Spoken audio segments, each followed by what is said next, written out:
Back onto the Summoner's Rift once again. A mammoth task in front of Rogue, you have to think, after their loss yesterday. Facing down Origen is never going to be an easy feat, but Origen looking reasonably good at the moment. Not excellent, but pretty okay. I do want to point out Prophet running the Unsealed Spellbook on the Kennen up into the top lane. I just peeked in. A couple of players are doing this. It's not super common yet. I saw that Sword over in the LCK has a couple of games of Unsealed Spellbook Kennen.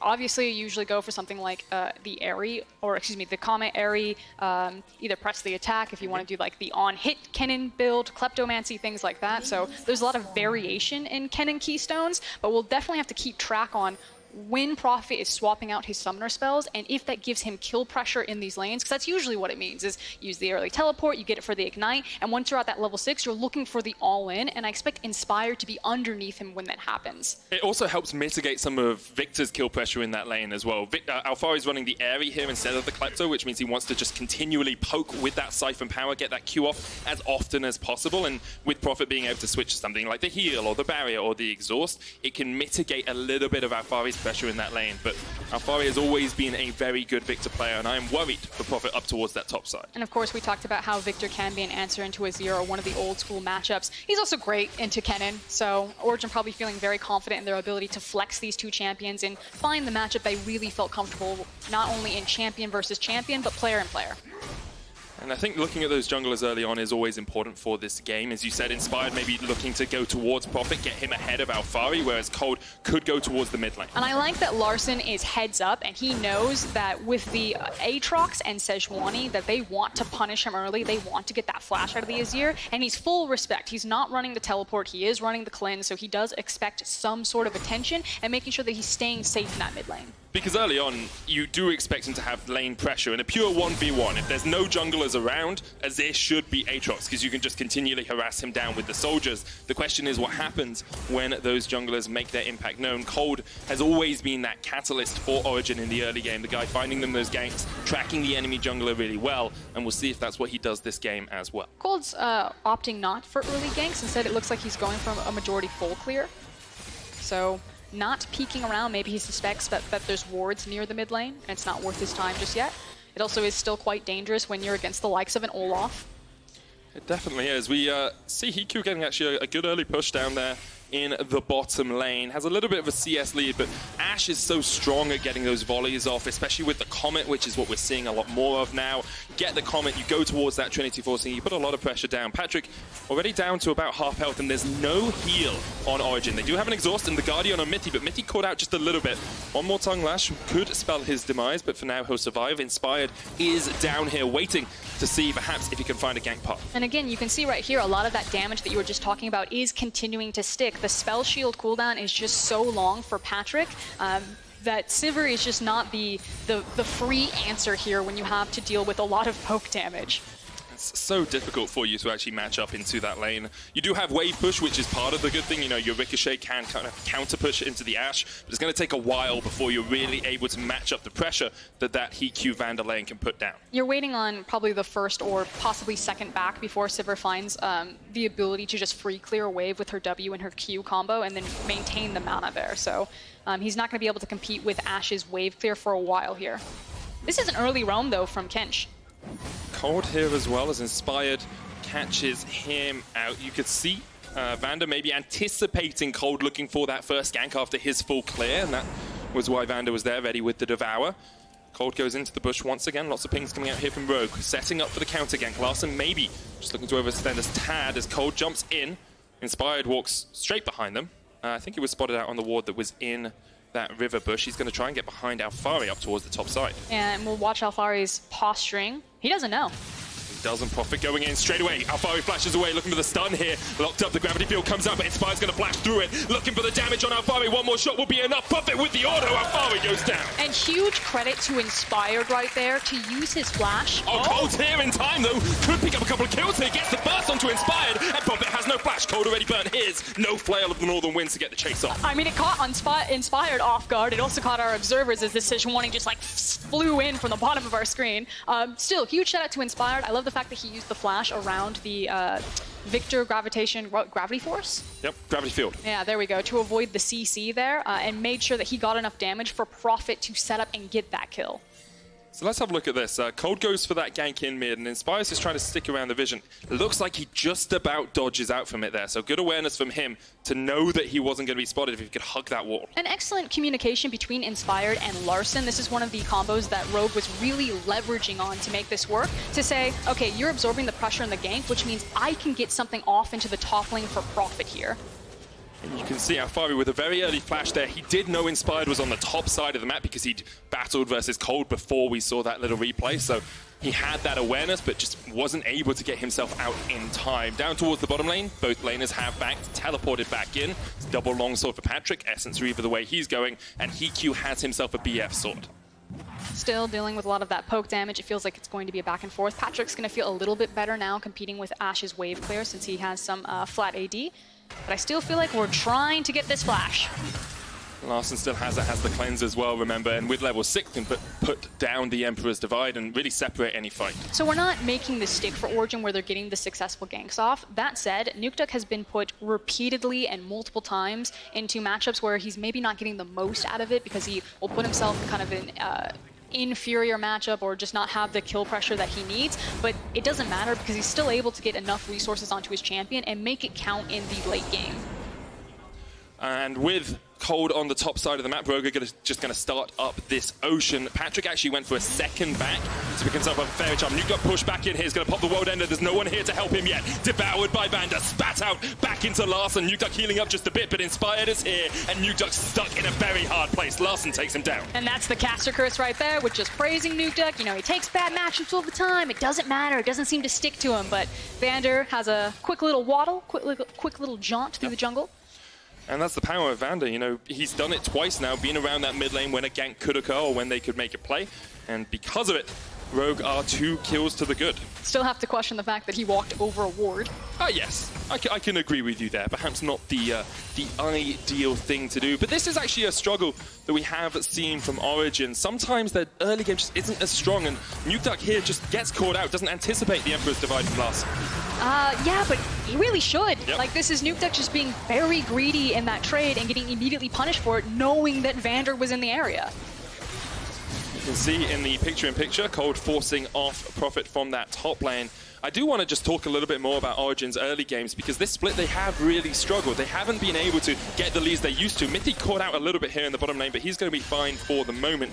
And when you see Origen falling behind in the early game where they used to be so controlled, I'm actually a little bit worried for them coming into the second half of the split. And I think a lot of that, again, still has to do with the fact that this is a team that will sometimes take lesser matchups to make something happen for them later on, but I'll hold the point because this is an incoming dive, flashless Mithy. They're just trying to clear out the wave to get to buy themselves some time for these backs. Well, they managed to clear out the wave for the moment. Patrik and Mithy able to survive underneath the tower. Blue buff's going to be stolen away here by Larssen, but Kold stole one of his own. Now they're going to gank straight on towards Larssen. Inspired on his way, Larssen's going to shuffle away. Kold takes a little bit of damage, but can't be slowed, of course, from that passive. Makes it very hard for Rogue to actually get any more chase off. But you can still see some of the threat there from Origen if Sejuani and Aatrox are teamed up and they do manage to get a hold of this Azir. So trying to find those opportunities. Okay, so as we come up to the 9-minute mark, Frost, here, I want to have a look at how we thought these lanes were going to play out, because we said Origen would probably play around the middle lane, Rogue maybe would look towards that top lane. Rogue did, however, they still got about a 16-17 CS deficit on profit up there. In the mid lane, there's about a 10 CS lead for Larssen, so it seems like although Origen have been focusing mid and Rogue have been focusing top, the lanes are going in the opposite direction. It just feels like credit really in this early game, at least for the first 10 minutes, has been to Inspired and Larssen. Good tracking of Kold, Larssen being very respectful in the lane phase. Oh, flash in there by Larssen. Nukeduck's going to pop the world ender, running down towards the bottom side. Ragnarok used by Inspired for the chase, still has the flash and the smite. If he wants to slow down Nukeduck, the soldiers will come in. Inspired's gone the long way around, but Nukeduck with the movement speed from that ultimate's going to get away. The arrow, long range! The sniper connects, HeaQ finds his mark, and Inspired takes the kill. And say what you want about HeaQ, I know he faces a lot of criticism, but he is a very good Ashe player. It's always been one of his champions that he can pull out alongside the Ziggs, finds the long-range arrow to punish Nukeduck again on this champion. And Kold has to settle for just the Rift Herald up towards this top side. 500 gold lead for Rogue. Plates have been taken in favor of Origen, but none yet by Rogue, so they haven't translated some of these kills in the mid lane towards anything more. We'll see once again, Nukeduck just getting called out. I really want the camera to pan down bottom so we can see HeaQ. I believe in him. It's going to happen. Well, we'll see the arrow come in at least. We did see the picture-in-picture when it happened. I think the important thing is that he's backing into Fog of War to hide the arrow going off. That's some pretty high-level observing. Do you want to pay attention to the fact that Inspired just stole away the Rift Herald while all of this was happening as well? So we'll see him with that objective during this next portion of the game. Not 100% sure how Kold was forced away from it, but Inspired gets it in the end. And because of that, they can then look to take down some of these turret plates that are worth so much in the early game. Rise up, Rogue and Excel. Where were you when the bottom teams of the LEC decided to finally fight back? So here's the thing, though. I have 100% predictions so far, and I predicted Origen to win this game. So you cursed them? Yeah, pretty much. Pretty much is what happened. We'll see if Rogue can use this advantage to play into the mid game, because let's talk about how they're going to do that. What are the steps that Rogue have to take, having about 1,000 gold lead here, to actually translate that into a victory? Well, the most immediate thing is where they're going to use the Rift Herald, and you can feel that Origen are trying to set up a defense so they don't get to use it for free into the mid lane. I feel like using it... Oh, we're going to see the replay. He's just going to walk up. Runs up to him. Kold has to back away. Yeah, because Olaf's like, I can either take this or I can run past it and I can kill you. So Kold just had to say, I couldn't sneak it, didn't have the vision. It's good from Inspired, though. We talked about how well he tracked Kold, how well he's been able to find these ganks. Oh, he's had a great game. Yeah, you have to be able to track when your opponent's doing objectives as well. Second Ocean Drake on the board for Rogue if they want it. That mitigates some of the laning deficit in the top lane and gives you even more pressure down towards bot, because HeaQ can spam out those volleys even more. So what I was going to say is the Rift Herald will be used in tandem with the arrow. There's the arrow. And Patrik blocks out the arrow. Vine is going to connect. Glacial Prison comes out as well, and VandeR pops the thick skin, but the teleport's coming in. He's going to flash away for the moment, but Origen is still on the chase. Goes golden, but there's not really much left to save him. Alphari will take him out, and that is a good kill from Origen, but they invest a lot. Excellent expense there. The fact that Patrik was able to get the arrow with the spell shield, so he wasn't forced to use the cooldown early, and then an amazing turnaround from Origen will also open up the Ocean Dragon for them. Yeah, really good turnaround from then. Kold's going to start up that Ocean Drake. It does give Prophet just a little bit of time by himself up towards the top lane. You can see Nukeduck trying to get around there to mitigate some of these plates going down. But Prophet getting towards, a couple of items on that Kennen will just make these team fights so much stronger from Rogue when they get towards the mid to late portion of this match. It's also then unfortunate that Rogue didn't get to contest over things like this dragon, because they really want a team fight around this Kennen. This is a really cool call, actually. That's 3 plates left on the tower. Inspired came up here just in time, and this should be all 5 plates going down. Rogue using the Rift Herald absolutely perfectly. Yes, they lost some stuff on the bottom side of the map for it, but because of it, they get about 1,500 gold lead. The gold between the top laners is now even. I mean, you said it, Medic. It's just a very quick response to the fact that this play bottom didn't work out for them, but they don't waste any time and immediately trade it for the top. So, like we said, you've got to get that spell shield away from Sivir first, otherwise she's just going to do that every single time. And a good read from Origen to know that the play was going to be bottom. Before this happened, Mithy warded out the Ocean Dragon. Olaf, a jungler who can do the dragons for free by himself, so Mithy trying to scout out for that, and knowing that this was going to be the target. Well, Origen trying to get these plates in the top lane as quickly as they can, but they're about to expire, so they won't be able to get any more. And as we say, although Rogue have the lead, Origen are still in an okay position. I actually heard from our stats team, they've only been ahead twice at the 15-minute mark this entire split, and they lost both of those games. So if you're an Origen fan out in the audience, look at 15 minutes, be like, well, we want to be behind in gold as Prophet jumps in onto Nukeduck, flashes away. Prophet burnt his flash and his Hex Tech Proto Belt. Kold coming in. Larssen actually tanks up the prison, cleanses it away, didn't even have his flash, but he acted as a bodyguard for his teammate. Very good disengage. Now, they did manage to trade flashes from Prophet to Nukeduck, so we'll see if, again, Nukeduck is punished. Already 0-2 on this Aatrox. Nukeduck has had a few games this split where he just gets put quite far behind. Aatrox games especially. I remember one from week 2 where he felt very far behind. Alphari's still in a good spot here. You can see the Ignite from the spellbook coming out there. Really just felt harassment more than anything else. You want to change those spells around. And although Origen have taken an extra couple of plates, they weren't there when the gold went down, when the plates went down, so they don't get the gold. That's just a little bit of a waste. But Rogue are still setting up to continue to punish Nukeduck. He's caught out again. Arrow doesn't quite connect, but Nukeduck's forced underneath the tower and doesn't really have a way out of this. The Ragnarok comes out. Inspired is on a tear this game. Came new into the team this split, and he is having a stellar performance. One of our better Olaf players in the LEC. It feels like sometimes this champion just isn't worth the risk if you don't get the early game snowball off, but Inspired making it look clean and easy here. Especially against a jungler like Kold, who we highlighted so often last split. We were talking about him in playoffs. He was the guy, the cerebral jungler, the guy that read his opposition. Inspired here has always been either in pace with Kold or one step ahead. To be fair, the game plan just didn't pay off, so there's not a lot that Kold can do right now, especially when his mid laner is 0-3. The only silver lining is that the arrow also didn't hit Nukeduck, but Inspired knew that he's already dead. And VandeR there just to take down the tower aggro at the end. 16 minutes in, 1,600 gold between these two teams. Origen, they looked for an answer for the first pick, Azir. So far, it hasn't worked at all. However, we know how strong they can be when you get towards these objective fights, when you get towards the vision game. That is where they shine. And it's also about, do Rogue have the consistency to close out from here? Now, they have been better than Excel at doing that because they do have a couple of wins, 2-5 right now onto the scoreboard. But that's always going to be the question for Rogue, is they need to show us more consistency that when they do get these leads, they understand what to do with them. Well, next steps for them, you've got an Ocean Drake coming up pretty soon. Baron in 4 minutes as well. Still that mid lane tower there for them. Trying to group up around it, but it's actually quite difficult to get the damage out because you have the wave play over Sivir. You have a Lux there who can always just land a binding, and then immediately the Sejuani can jump in. I'm still just very impressed with Inspired. He knows exactly who his man is. He's going to follow Nukeduck around the map. He plays around vision very well. Maybe caught out a little bit, although he's pinging on the way. He might have caught Mithy. But look at how he's moving on these controls. Oh, great arrow, long range, the Abyssal Voyage. The Ashe catch him, the Pokeball is go, and Mithy cannot survive. He gets taken out like the Elite Four. Rogue find another kill. I know that it was HeaQ that hit the arrow. It was HeaQ who set up the kill. Do want to give him credit, but again, Inspired is so intelligent in this game. He played around 3 different control wards to get behind Origen and surprise Mithy like that. Incredible stuff by him all around. Now VandeR going to get the ward onto Nukeduck, who already backs away. Alphari has taken that top tier tower, a 50 CS lead for him.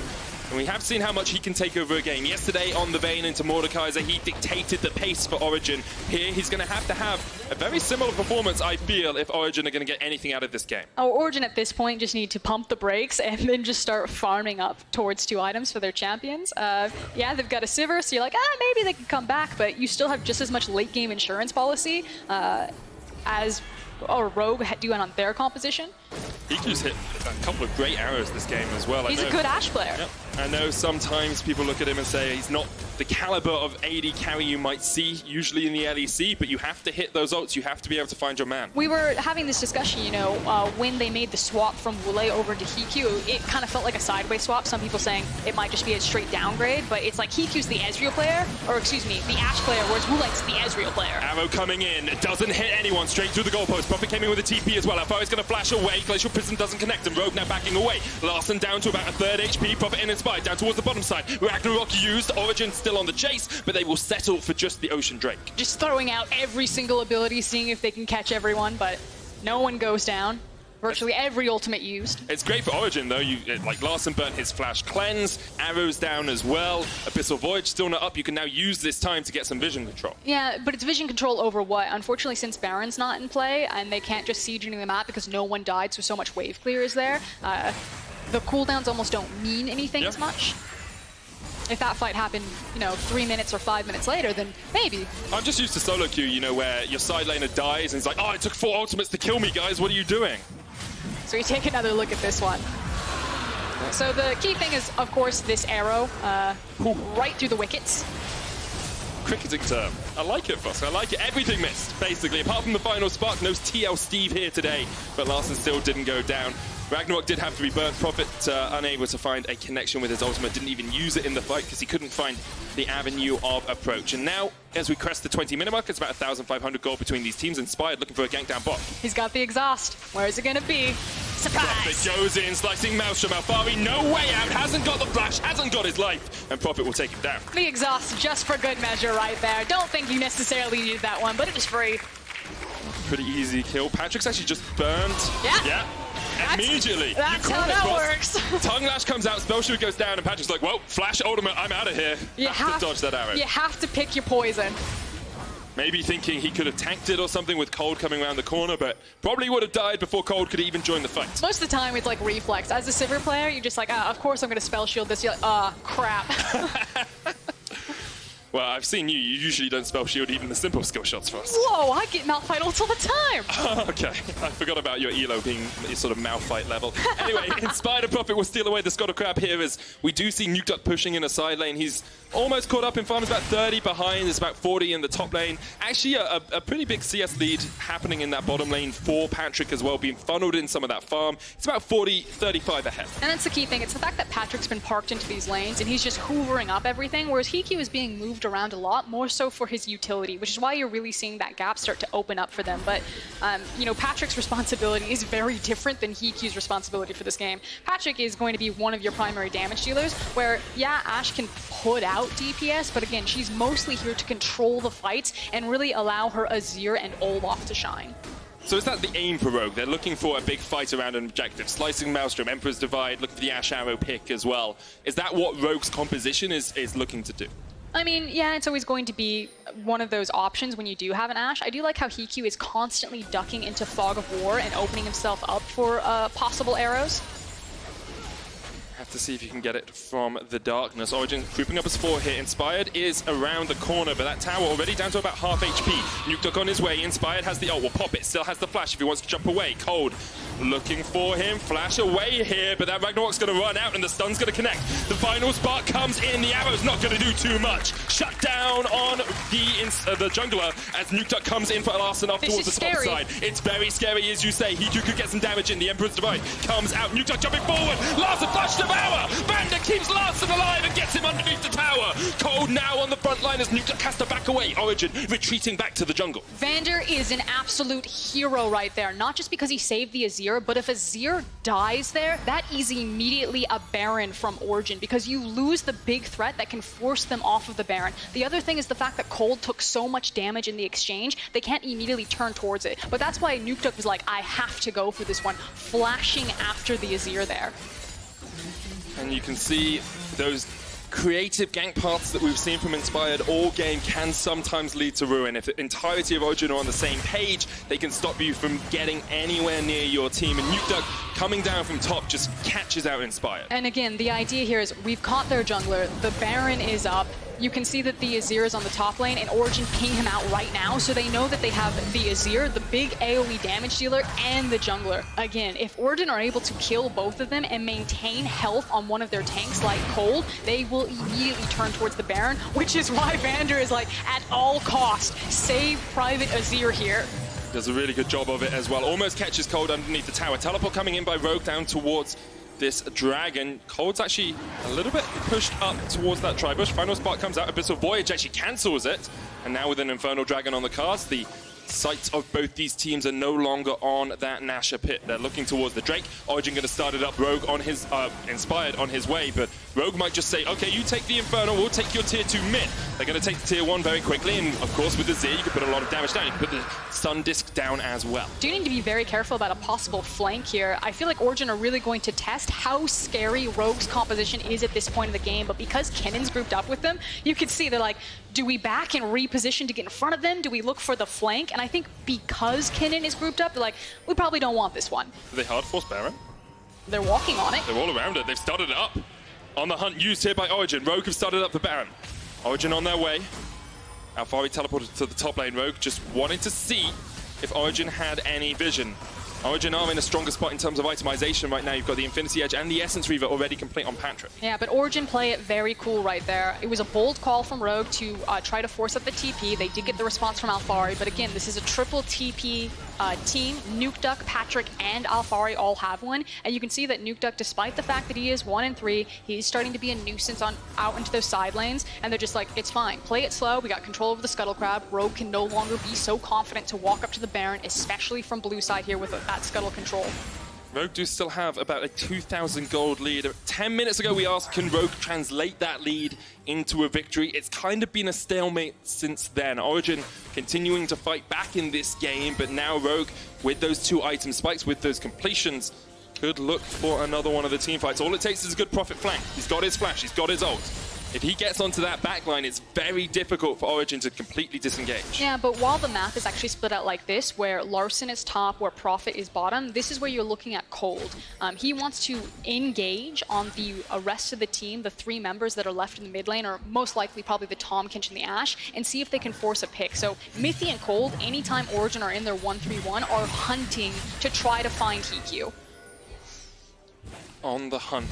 They're hunting now for Larssen. Looking for that top lane. It's only Larssen and Inspired up there. Teleport available from Prophet if he wants to join the fight. They might just have to force it. Larssen here, spotted out. Prophet would puts need down to the TP. Sunders. Prophet can TP on that though, and Origen immediately realize they disengage. The Abyssal Voyage is available for VandeR as well if they want to join the fight. But Origen say, not today, my friend. We're not getting anywhere near that Sunders. Oh, that was such a bold move from Larssen. He plants his tower. He's like, no. I am not stuck up here with you. I will not be moved, but Kold will be shuffled back. Flashes across the wall, but he's forced away again. And now the ammo comes out from HeaQ. Kold is caught. Origen's hopes of securing that Baron may go down in smoke as Larssen takes him out. Rogue can turn straight towards it. There's no jungler for Origen.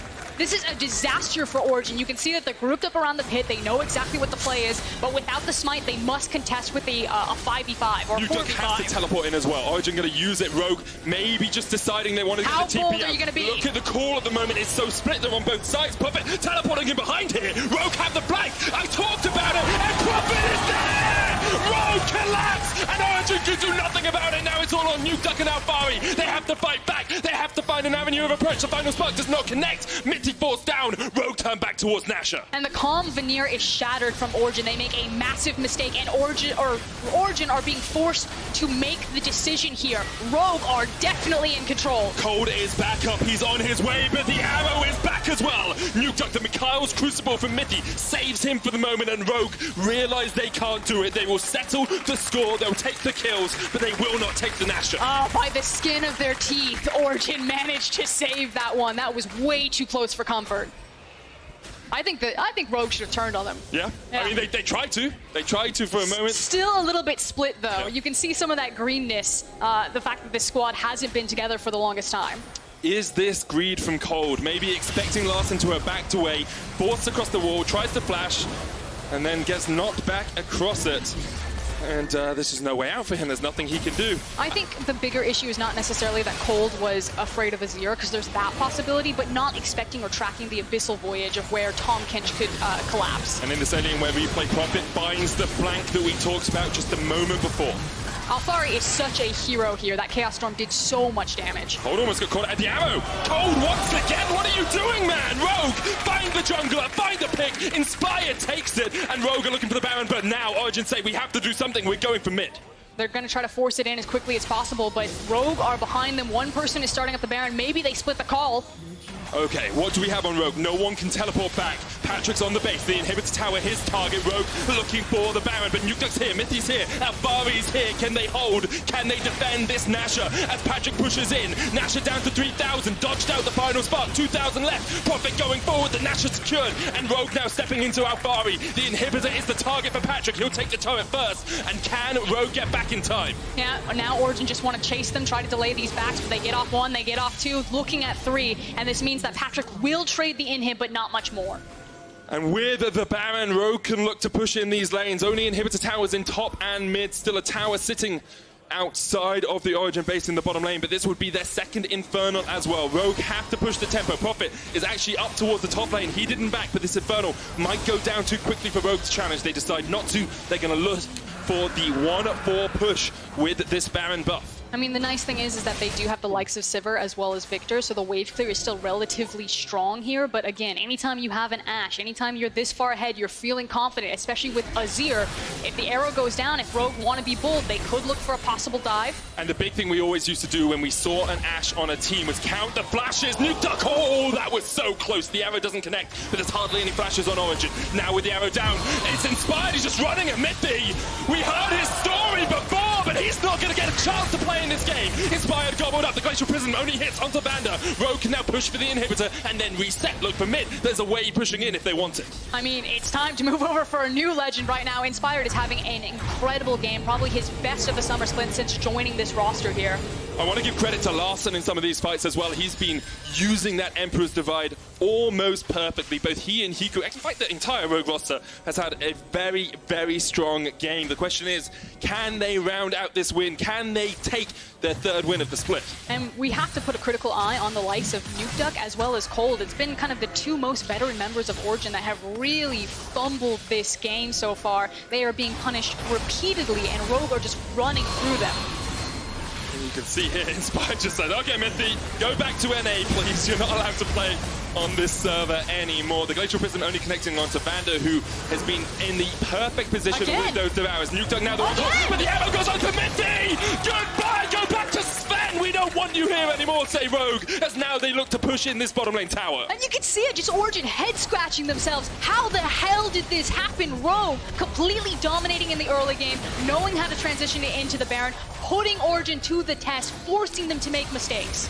And now just this inhibitor tower stands before them. Their redemption used by Rogue. Glacial Prism doesn't connect, and it's 5v4 in favor of the Rogue squadron. Kold, Nukeduck, Alphari, Patrik is last chance defense for them. They will hold for now. Baron buff down in 50 seconds, but there is another wave coming in pretty soon, and double supers in that top lane. Alphari is trying his hardest to keep Origen alive in this game, using the Chaos Storm just to dissuade Rogue, but Rogue is still in control.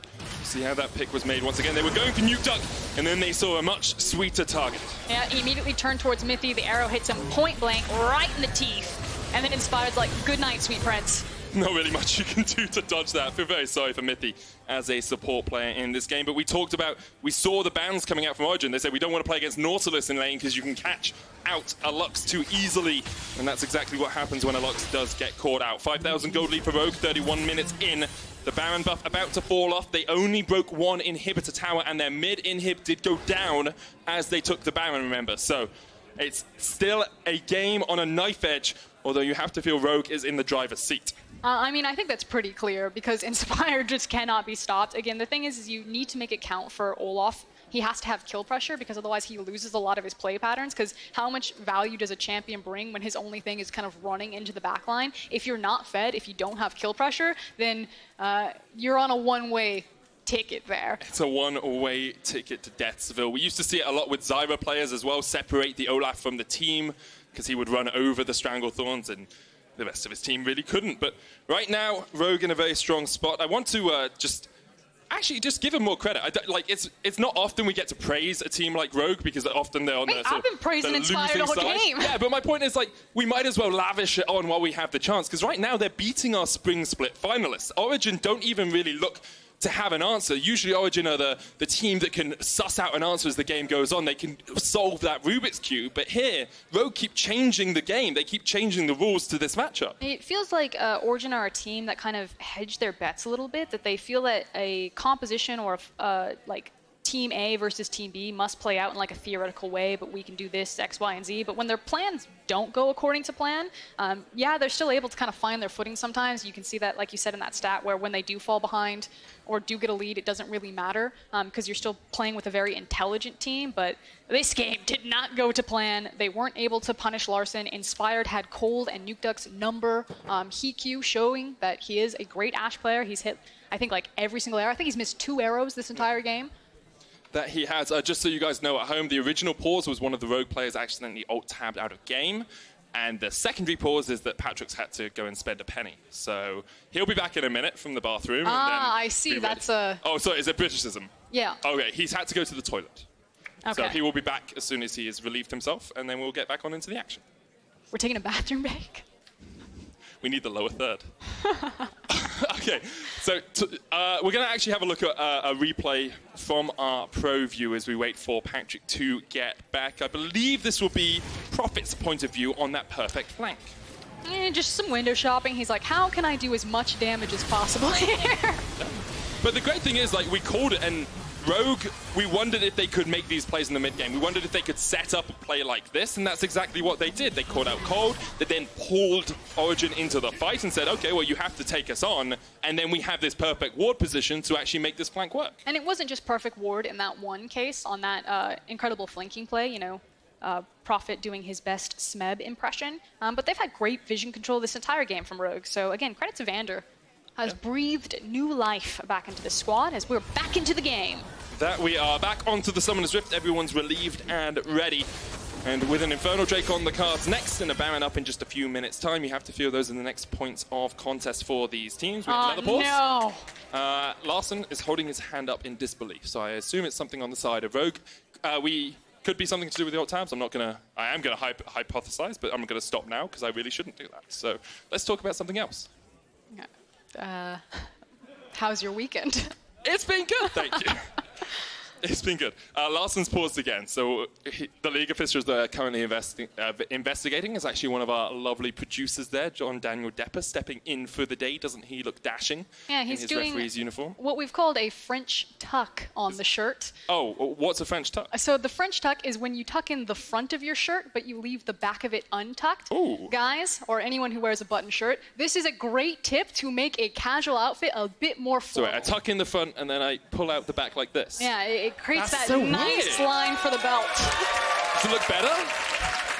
Cool. Well, you can't. I'm not wearing a belt because I have to. This looks weird to me. That looks weird when you're wearing It's like braces. I've got butterfly wings or something on the back. Anyway, back to League of Legends. Let's talk a little bit about Corki and Azir. Why? Because my thought You know what is... no one has ever asked themselves in the history of League? Like, let's talk about Azir and Corki. They're just making the game fun, aren't they? I have a question for you. I have a thought experiment, right? We've seen Origen here. They picked the Sejuani Aatrox. They thought maybe we can match into it. Didn't work, right? It didn't really work for them at all. If you were a coach, as you have been in the past, what would be your answer to an Azir or a Corki pick? Azir, I really want to see Vel'Koz. Okay. Vel'Koz is one of the old school options, because the idea against Azir is you try to outrange him, or as Jizuke showed us last game, you kind of get underneath him on his Sand Soldiers. But I think Vel'Koz is just a really cool champion, especially with Lux and Ezreal still being very much into the meta. The line damage in terms of sending an Ezreal ultimate, sending a Lux ultimate, sending a Vel'Koz ultimate through teams, I just think is a really cool composition. But the issue with Vel'Koz is he's a very specialty-oriented champion. You need to put in a lot of hours to master him, and he's very situational. So why take the time to master Vel'Koz for this type of matchup? Yeah, for the meta where Azir's in when he might not be in the whole time. Yeah, exactly. Whereas like Azir and Corki will forever be around. We have seen people like Kobe actually play the Vel'Koz down towards the bottom lane. So maybe he would be the next AD carry. So switching into mid to play Vel'Koz into Azir. The other one that I want to throw out is Diana into Corki. I'm waiting for a team to pick Corki to try to dissuade an Azir and then to get counterpicked by Diana. Diana can interrupt Corki's Valkyrie. Oh, wow. And it was actually played in Ultraliga, which that's where Rogue comes from. Yeah. So that's what I was peeking in on. Fun fact, if you go and watch Superliga Orange, Ultraliga, a lot of the LEC teams will scrim them. So it's actually a really good way to kind of figure out what kind of crazy compositions will come out. In our ERLs, they can sometimes play a lot more out-of-the-box stuff than necessarily we see on the LEC. So I just think it's a great time to experiment and see some unique picks. One of my favorite out-of-the-box things I've seen, Garen Yuumi bot lane. It is oppressive. It's really annoying. If you want to try it out in solo queue, get yourself a Yuumi, get yourself a Garen, hide in a bush, and then spin a lot, and it works. What would you do if you just faced, like, Karma Ashe? I would lane swap. Okay. Works really well. Just so you guys know, Larssen reported his character in-game is having some unintentional behavior. League officials are currently investigating, so we'll get that sorted as soon as we can. Coming back to this game, I want to look at like how this affects these two teams in the LEC. Because we've talked about the individual game, like Rogue's on top, Origen's on top. Say Rogue win this, and you're looking at it from a Rogue perspective. Is this now you saying, well, we just beat a former finalist, we beat a Spring Spike finalist. Are you looking at 6th place? Are you looking at 5th place? Do you think you can get that high in Summer Split? Or is it still we're trying to grow, we're trying to improve, and we're looking for maybe 7th or 8th? I think it makes a really cool dynamic where Splice then kind of by de facto become the 3rd best team in the LEC. And of course, Splice, it's probably like, we've always been the 3rd. Like, we already beat Origen, it's fine. But I think then Splice is like definitively right there. And it's kind of like G2, Fnatic, whatever order you want to place them in, Gap, Splice, and then maybe you say Origen possibly in a best of 5, but then this like meaty middle pack of your Excels, your Rogues, yay, we're back in game. then kind of becomes the big question. Do you not of how enjoy we our sort it. discussion about French tux? No, I really like League of Legends. So do I, but I agree with you there. I think that's something we should come back to later. I'm sure we'll talk about it on the analyst desk as the day goes on. Of course, Rogue still have to close this one out. They have a 6,000 gold lead, 11 kills to 3 up. They've broken the top lane inhibitor, but their own mid lane inhibitor is down. Baron's just fallen off. Infernal Drake is the next dragon up, and that's the state of the game right now. So Frost, you can talk about what you want to talk about. So this is what's going to happen. HeaQ's arrow is going to hit or it is going to miss. And if it does, you're going to see some explosion where Rogue will take over the map. If it doesn't, it's going to be a reset and possibly waiting for a monster objective. On the other side, for Origen, Kold's either going to get caught out or he's not. Hopefully he gets a flank if you're an Origen fan, and then they try to break, get a big 5v5, because at this point in the game, they are strong, their champions are doing damage. It doesn't matter how far behind they were put, so Origen, depending on how the team fight sculpts out, can have a fighting chance here. As an update for everyone, League officials determined the character had unintentional behavior. The issue should be resolved, and League officials will monitor and continue to investigate in case anything further happens. I do want to think about a little bit more about that point about Kold finding a catch or getting a good enchanted crystal arrow, because to me, the key aspect of that is vision control. You have to be in the fog of war for the arrow to connect. HeaQ's done it really well this game, and so when you look at Rogue, don't only look at where they're positioning or where they might be finding a fight, look at where the vision comes out from Origen as well. One of the cool things, though, is that because Rogue have the likes of an Olaf, their ability to deny vision is that much easier than Origen, because Olaf has so much confidence that he can walk into an area by himself. If he eats any CC, just ult out of it. So you can see Inspired can wander away from his team and kind of cover, you know, 2 different zones where VandeR's on one point, he's placing down a lot of vision, whereas Inspired is clearing it out. Whereas Kold and Mithy have to be best friends. They must be holding hands, because Lux, yeah, she can check rushes, but she can't face check in the same safety that Tahm Kench can. And Kold needs to escort his team around because he is the true tank. He is right now. See Haunting guys coming out here from Larssen alongside the Void stuff on that Azir. As we get towards these 5 items, I really want to point out just some of these big completions, because there's a lot of penetration coming out on the side of the Azir. If you can get a few auto attacks off, he's going to do a huge amount of damage. There's a death cap on Alphari, which is only going to allow him to pump out the DPS even more. And importantly, Death's Dance finished on Nukeduck as well. Mitigates so much damage when you get into some of these team fights. If he survives for longer, if he lands one more Q, that could turn the tables of any fight. Yeah, like I said, it feels like Origen do have some teeth back into this game, and it's not just done and dusted here for Rogue. Especially with Patrik having over 400 CS, Flame Horizon, HeaQ. As we talked about earlier, though, of course, HeaQ playing a different role to Patrik in this game. He's less about being that conventional farm everything AD carry and more about having that arrow, having that pick potential. It's still not the same kind of 500 CS Sivir win condition, though, because he did itemize into the Maw as his 4th instead of having a secondary BF option, or excuse me, attack speed or BF option. I do like this from Inspired, just like runs straight at Origen, tries to clear out the wave as Kennen Minim pushing in. Oh, Prophet's got the teleport behind them, they're looking for the same play. Hammer comes out, hits Mithy, immediately QSS's it away, but here goes Prophet! Oh my god! That is disgusting! Origen do not get a chance to play League of Legends. Rogue rout them, the Abyssal Voyage coming in behind Alphari here as well, as VandeR forces him back into his team, straight into the waiting arms of Larssen. Rogue destroy Origen in a perfect play. And they don't even go for the Baron. They immediately turn and say, let's push, get this wave over. They know that Kold is still alive. They're just running it down the top lane.